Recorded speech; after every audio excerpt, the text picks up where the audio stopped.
El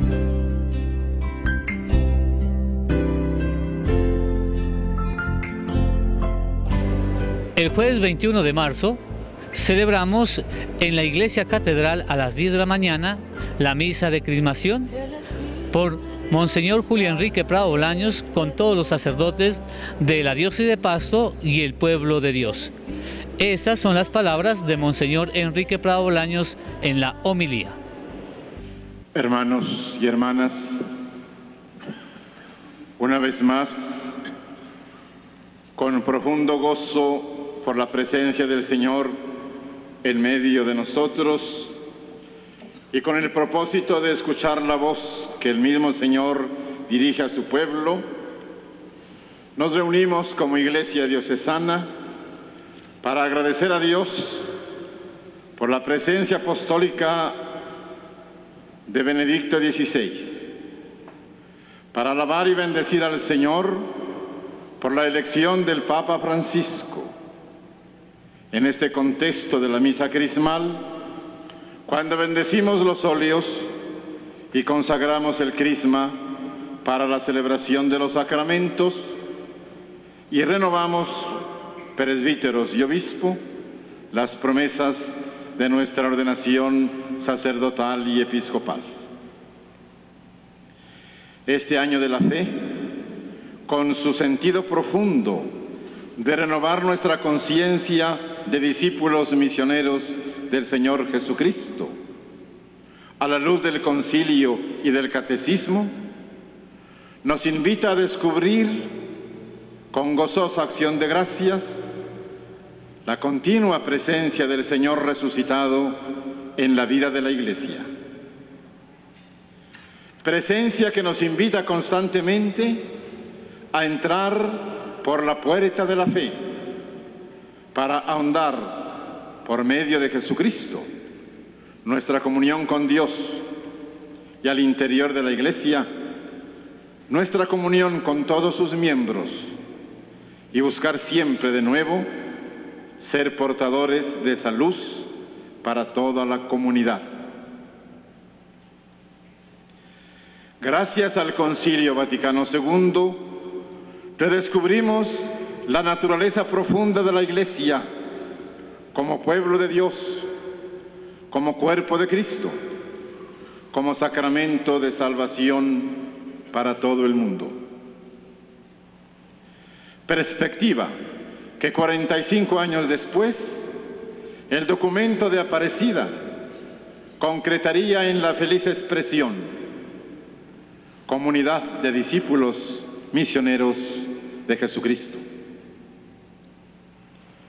En ella, todos, por los sacramentos del bautismo y de la confirmación y los llamados al sacramento del orden, estamos llamados a vivir intensamente la misión de profunda unión con el Señor para participar de su vida divina y a testimoniar su experiencia vivificadora a la sociedad en la cual vivimos. A la luz de esta iluminación sobre la naturaleza misma de la Iglesia, podemos avanzar cada día más hacia una comunidad eclesial fuertemente anclada en la adhesión profunda a Jesucristo, el Señor. Una Iglesia más viva, más dinámica, que viva más plenamente la gracia de la fe, la fuerza de la esperanza, el dinamismo del amor. Podemos fortalecer procesos de formación que nos permitan tener unos ministros del Evangelio, obispo, presbíteros, diáconos, que vayan delante de la comunidad mostrando con su propia vivencia del Evangelio el camino que todos debemos recorrer. Podemos contemplar cada día mejor una presencia lúcida de la vida consagrada, que que nos muestre con claridad la radicalidad de los valores del Evangelio que llenan el corazón de paz y de alegría. Podemos contar cada día más con unos laicos que vivan con gozo y entusiasmo su adhesión al Señor Jesucristo, con clara conciencia de su pertenencia a la Iglesia,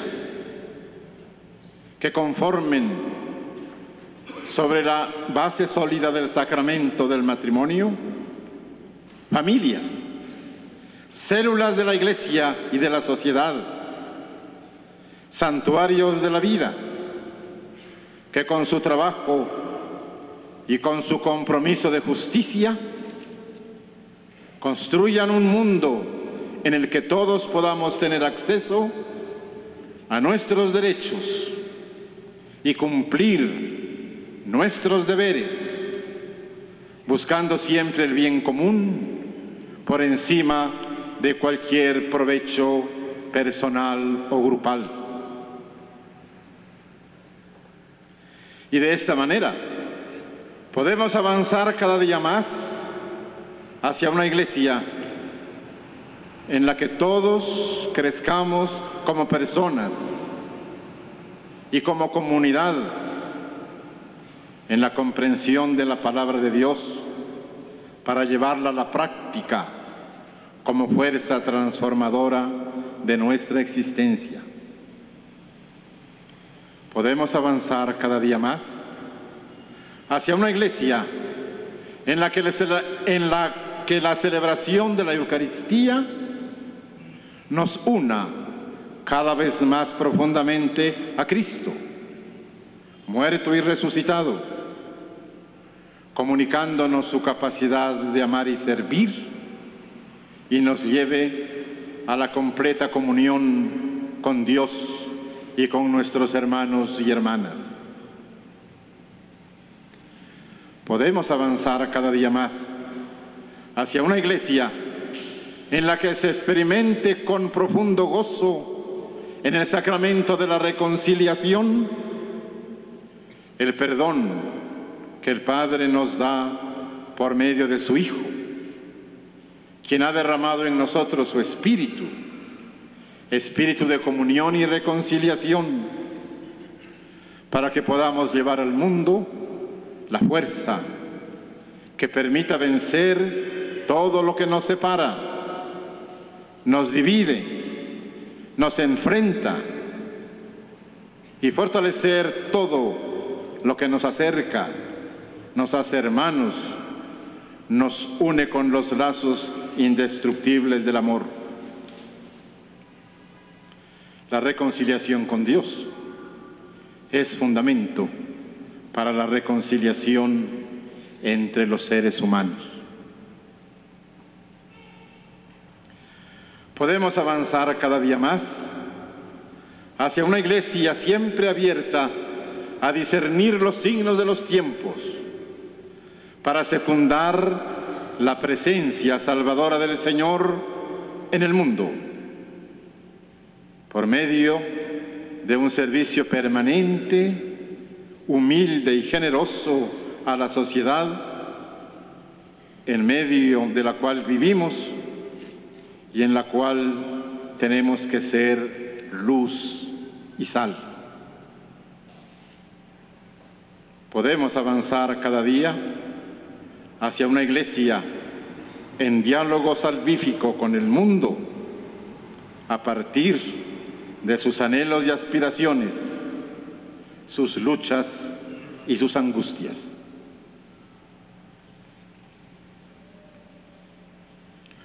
Hoy proclamamos a Jesucristo, el testigo fiel, el primogénito de entre los muertos, el príncipe de los reyes de la tierra, el alfa y la omega, el que es, el que era y que viene, y el Todopoderoso.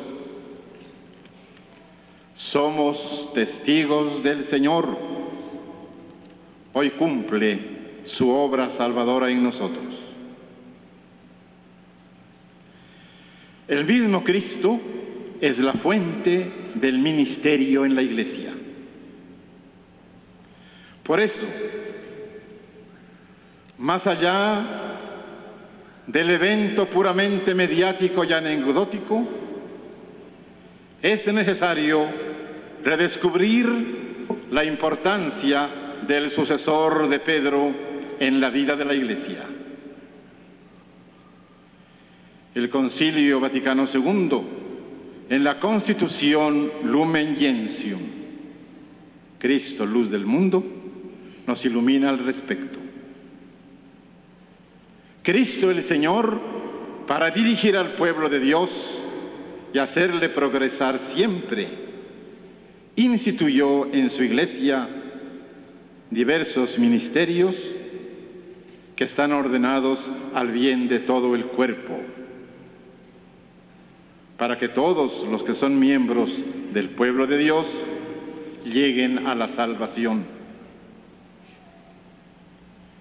Cristo, al instituir a los 12, continúa el concilio, formó una especie de colegio o grupo estable y eligiendo de entre ellos a Pedro, lo puso al frente de él. El Señor hizo de Simón, al que dio el nombre de Pedro, la piedra de la Iglesia. Le entregó las llaves de ella.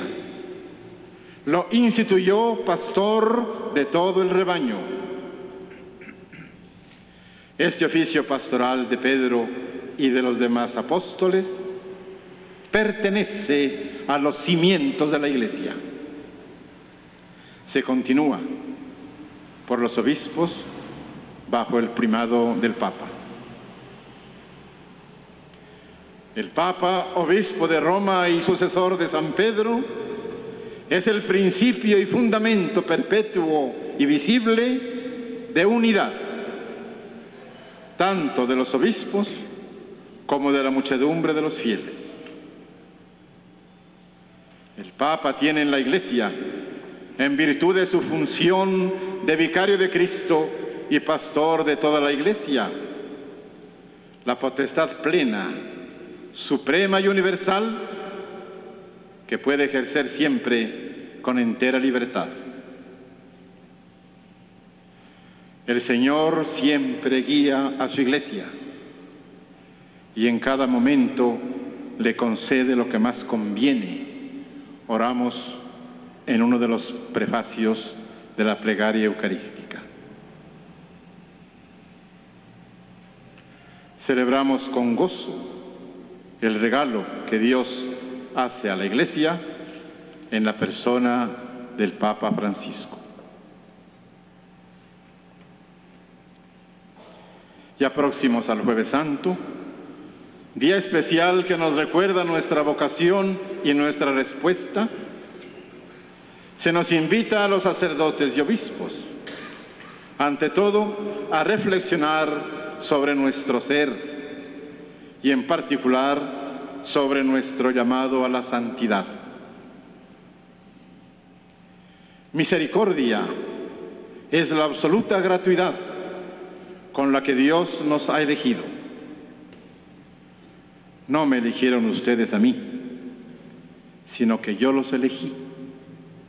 Leemos en el capítulo 15 del Evangelio de Juan, en el verso 6.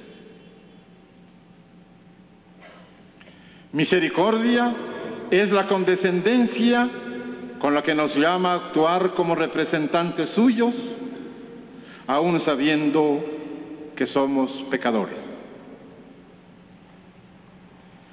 Redescubramos entonces nuestra vocación como misterio de misericordia. Y para ello, juntos, hagamos nuestra la invocación del Salmo. Concédenos, Señor, la sabiduría del corazón. Para obtener este don indispensable para la misión de la Iglesia, nosotros, los pastores, debemos ser los primeros en pasar a través de él puerta de las ovejas. Debemos imitarlo a Él, buen pastor, para que los laicos, escuchándonos a nosotros, lo escuchen a Él. Y siguiéndonos a nosotros, lo sigan a Él, único Salvador, ayer, hoy y siempre. Dios concede la sabiduría del corazón mediante su palabra viva, eficaz, capaz de penetrar hasta lo más íntimo del hombre, como nos lo dice el autor de la carta a los Hebreos. Nosotros los pastores, en virtud del encargo de enseñar, estamos llamados a ser siempre heraldos cualificados de esta palabra. Quien a ustedes escucha, a mí me escucha. Leemos en el Evangelio de Lucas, en el capítulo 10. Es una tarea hermosa, pero también una gran responsabilidad. Se nos ha confiado una palabra viva. Por lo tanto, debemos anunciarla con nuestra vida, antes que con nuestros labios. Estimados hermanos, ¿cómo no expresar en este momento nuestra gratitud al Señor por el don de la vocación al sacerdocio? En verdad, misericordias Domini in aeternum cantabo. Hemos dicho con el corazón en el Salmo de respuesta: cantaré eternamente las misericordias del Señor. Apreciados hermanos, renovemos nuestra respuesta al don de Dios que recibimos en la ordenación sacerdotal. Quitémonos lo que nos estorba y el pecado que nos ata, y corramos la carrera que nos toca, sin retirarnos, fijos los ojos en Jesús, pastor de pastores. Saludamos y felicitamos al padre José Leví Viveros Delgado por sus bodas de plata sacerdotales. Desde su fidelidad, padre José Leví podrá repetir con el profeta Isaías: el Espíritu del Señor está sobre mí, porque el Señor me ha ungido. Me ha enviado a dar la buena noticia a los pobres, a sanar los corazones destrozados, a proclamar la liberación de los cautivos, a proclamar el año de gracia del Señor. Congratulaciones sinceras. Nos unimos a su acción de gracias porque comprendemos que nuestra vida sacerdotal, como toda vocación cristiana auténtica, es una sucesión de respuestas a Dios que nos ama y que nos llama. Con Él celebramos este acontecimiento con las palabras del Magnificat. Proclama mi alma la grandeza del Señor. Se alegra mi espíritu en Dios mi Salvador, porque el Poderoso ha hecho obras grandes por mí. Descienda sobre nosotros la bondad del Señor nuestro Dios y haga prosperar las obras de nuestras manos. En toda nuestra vida, hermanos y hermanas, la bondad del Señor ha descendido con abundancia. La luz y la fuerza que brotan de ella, sin duda, hará fecundo el trabajo que se nos ha confiado en el campo de Dios, que es la Iglesia y el mundo. La Virgen María, Madre del Señor y Madre nuestra, nos ayuda a revivir la experiencia de nuestra ordenación sacerdotal. Reina de los apóstoles, estrella de la nueva evangelización, ruega con nosotros y por nosotros para que el Espíritu Santo descienda con abundancia sobre la Iglesia, a fin de que resplandezca en el mundo cada vez más unida, santa, católica y apostólica. Que así sea. El Espíritu de Dios está en este lugar.